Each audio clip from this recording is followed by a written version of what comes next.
আসসালামু আলাইকুম সবাইকে ওয়েলকাম করছি আমার ইউটিউব চ্যানেলে। সবার কি অবস্থা, কেমন আছেন? আই হোপ সবাই ভালো আছেন, সুস্থ আছেন। আমিও আলহামদুলিল্লাহ ভালো আছি।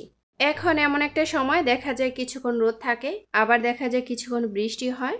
তো রোদ এবং বৃষ্টি মিলিয়ে পুরোটা দিন কিভাবে কাটিয়েছি সেটাই মূলত আপনাদের সাথে শেয়ার করা।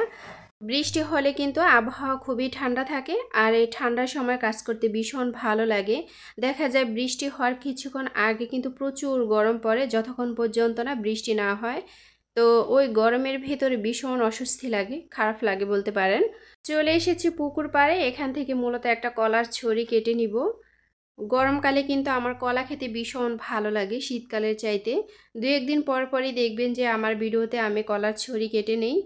আর শীতকালে যে কলাগুলো সেই কলাগুলো তখন বিক্রি করে দেই। খাওয়ার যতটুকু প্রয়োজন ততটুকু রেখে বাকিগুলো বিক্রি করে দেই। আর শীতকালের কলা খেলে না আমার ঠান্ডার একটু সমস্যা হয়ে যায়, যার কারণে কলাটাকে একটু এড়িয়ে চলি। আর গরমকালে কলা খেতে ভীষণ ভালো লাগে। তো এখানে বড় একটা কলার ছড়ি কেটে নিয়েছি, দেখা যাবে এই কলার ছড়িটা আমাদের এক সপ্তাহ হয়ে যাবে। তো এক সপ্তাহ পরে আবার একটা কেটে নিব। এরকম করে কিন্তু কন্টিনিউ কলা ঘরে সব সময়ই থাকে। আমাদের গাছের কলাগুলা খুবই মিষ্টি হয় বাজারের কলার চাইতে। বাজারের কলাও কিন্তু কিনে খেয়েছি, আসলে বাজারের কলা খেতে কিন্তু অত বেশি স্বাদ লাগে না, বাড়ির কলা যতটুকু স্বাদ লাগে। আর নিজের হাতে রোপণ করা কলা আসলে সত্যিই অসাধারণ। আর আমি সব সময় কলা পরিপূর্ণভাবে বাতি হয়ে যাওয়ার পরেই কিন্তু কেটে নেই। দেখা যায় কাটার পর একদিন ঘরে রাখলেই কিন্তু পরিপূর্ণ কলা পেকে যায়। তো এই কলাটা খেতে ভীষণ মিষ্টি লাগে। আর এই গরমের ভেতরে জুস বানিয়ে খেতে সবচেয়ে বেশি ভালো লাগে লেবুর শরবত দিয়ে, যেহেতু প্রচুর গরম পড়ে। দেখা যায় কলা যখন ঘরে থাকে তখন সকালবেলা ঘুম থেকে উঠিয়ে নাস্তা তৈরি করতে হয় না, কারণ যেহেতু ঘরে কলা রয়েছে। তো পাউরুটি দিয়ে হোক, মুড়ি দিয়ে হোক, যেভাবেই হোক খেয়ে নেই। আর গ্রামের বাড়িতে কিন্তু প্রচুর কাজ থাকে, সকালবেলা ঘুম থেকে উঠি কিন্তু প্রচুর কাজ করতে হয়। তো ঘরে যেদিন কলা থাকে ওই দিন কিন্তু আমার টেনশনটা খুবই কম হয়, কারণ সব কাজ সেরে ঘরে এসেই কিন্তু কলাটা খেতে পারি, মুড়ি দিয়ে হোক বা যেভাবেই হোক। তো আজকে সকালে নাস্তা থাকবে কলা, সাথে থাকবে পাউরুটি। তো পাউরুটি দিয়ে কলা খেয়ে নিব। তো এখান থেকে কিছু কলা ছিঁড়ে নিচ্ছি। আর এই কলাগুলো না একটু মজলে বেশি মিষ্টি হয়। তো আমরা যেহেতু মানুষ অল্প, যার কারণে বেশি মজতে গেলে কিন্তু কলাগুলা কালো হয়ে যায়। তো আগে থেকেই খেয়ে নেওয়ার চেষ্টা করি। এখন কিন্তু জ্যৈষ্ঠ মাস, আর এই জ্যৈষ্ঠ মাসে কিন্তু আম কাঁঠালে পরিপূর্ণ থাকে, মানে একদম ভরপুর থাকে। তো আমাদের বাড়িতে এখন আম, কাঁঠাল, আনারস, সেই সাথে কলা, আর সেই সাথে লেবু। লেবুও কিন্তু আমাদের শরীরের জন্য অনেক উপকার। এই গরমের ভেতরে লেবুটা আমাদের স্বাস্থ্যের জন্য খুবই উপকারী। আমি কিন্তু প্রতিদিনই লেবুর শরবতটা তৈরি করি, আর বিশেষ করে রান্না করার আগেই কিন্তু খেয়ে নেই। আর দুপুরবেলা খেতে ভীষণ ভালো লাগে। আর যখন ইচ্ছে হয় তখন কিন্তু লবণ মরিচ মেখেও খেয়ে নেই, ভালো লাগে। তো এখানে একটা কাঁঠাল কেটে নিয়েছি, দেখতেই পেয়েছেন যে আমাদের বাড়িতে কাঁঠাল গাছ রয়েছে। আলহামদুলিল্লাহ আমাদের বাড়িতে কিন্তু অনেক ধরনের ফল গাছ রয়েছে। তো কাঁঠালটা কিন্তু মাশাল্লাহ সাইজে একটু বড়। আর কষগুলো কিন্তু এখন ঝরে যাচ্ছে।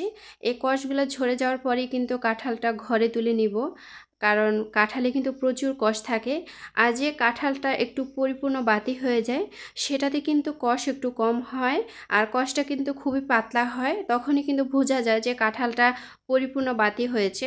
আর কাঁঠালের যে কাঁটা থাকে উপরে, এই কাঁটাগুলো কিন্তু আস্তে আস্তে ছড়ে যায়, তখনই কিন্তু কাঁঠালটা খেতে ভীষণ ভালো লাগে। এবার চলে এসেছি লেবু গাছে লেবু নেওয়ার জন্য।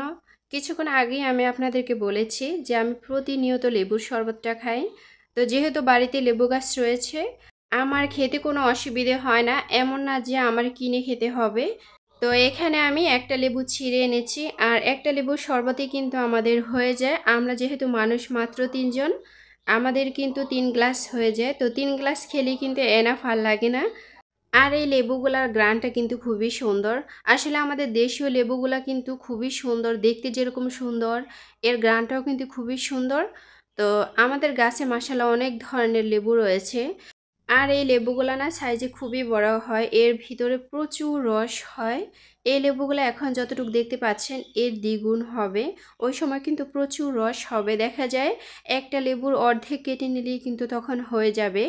এখন কিন্তু প্রচুর গরম, আর এই গরমের ভিতরে লেবুর শরবতটা খেতে ভীষণ ভালো লাগে। তো এখানে আমি অল্প করে চিনি দিয়ে লেবুর শরবতটা বানিয়ে নিচ্ছি। আর আমি চিনিটা খুবই কম খাই। চিনি আমাদের স্বাস্থ্যের জন্য খুবই ক্ষতিকর। সবসময় চিনিকে এড়িয়ে চলারই চেষ্টা করি, তারপরে কিন্তু মাঝে মাঝে খেতে হয়। এই লেবুর খোসাগুলা কিন্তু খুবই ভারী ভারী, দেখা যায় ডাল দিয়ে যখন ভাত খাই তখন কিন্তু এর খোসাটাও খেয়ে নিই। আর এই খোসাটা সত্যিই অসাধারণ খেতে। যারা কখনো খান নাই তারা খেয়ে দেখতে পারেন। আর আমাদের গ্যাস্ট্রিকের জন্য সবসময় এর খোসাটা সবচেয়ে বেশি উপকারী, সেই সাথে ক্যালসিয়াম থাকে।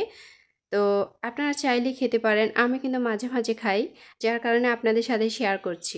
এখানে হাফ কেজি আদা, যেহেতু সামনে কোরবানির ঈদ, ওই সময় কিন্তু মাংস রান্না করা হবে খুব বেশি, যার কারণে এই আদাগুলো একটু উপরের খোসাটা ফেলে নিব, তারপর ব্লেন্ড করে নিব। আর ফ্রিজে এরকম ব্লেন্ড করে রেখে দিলে অনেক দিন পর্যন্ত থাকে। আর দেশীয় আদাগুলো কিন্তু খুবই তেজ থাকে, মানে খুবই ভালো হয় দেশীয় আদা। আমি সবসময় দেশি আদাটাই কেনার চেষ্টা করি। আসলে আমি সংসারে কিন্তু প্রচুর কাজ করি, ওইভাবে কিন্তু আমি আপনাদের সাথে শেয়ার করি না। অনেকে দেখি যে ভিডিওতে সব কিছুই শেয়ার করে, আমার কাছে ভীষণ ভালো লাগে। প্রত্যেকটা গৃহিণী কিন্তু সংসারকে ভালোবেসে ঘরের সকল কাজ কিন্তু সুন্দর করে করে নেয়।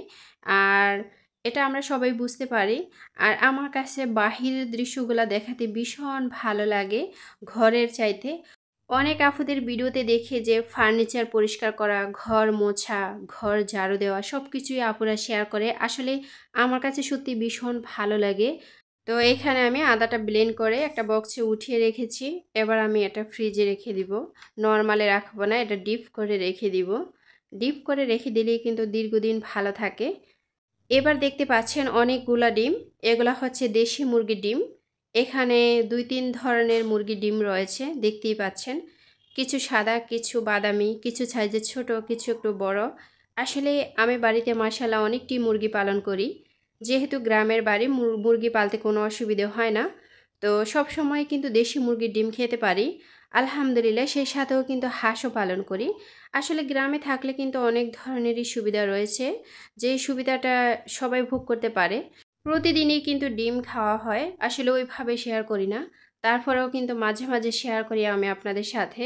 আর আমার কাছে ডিম সিদ্ধটা সবচাইতে বেশি ভালো লাগে। আর ডিম ভেজে নিলে সেটা পান্তা ভাত দিয়ে খেতে সবচেয়ে বেশি ভালো লাগে।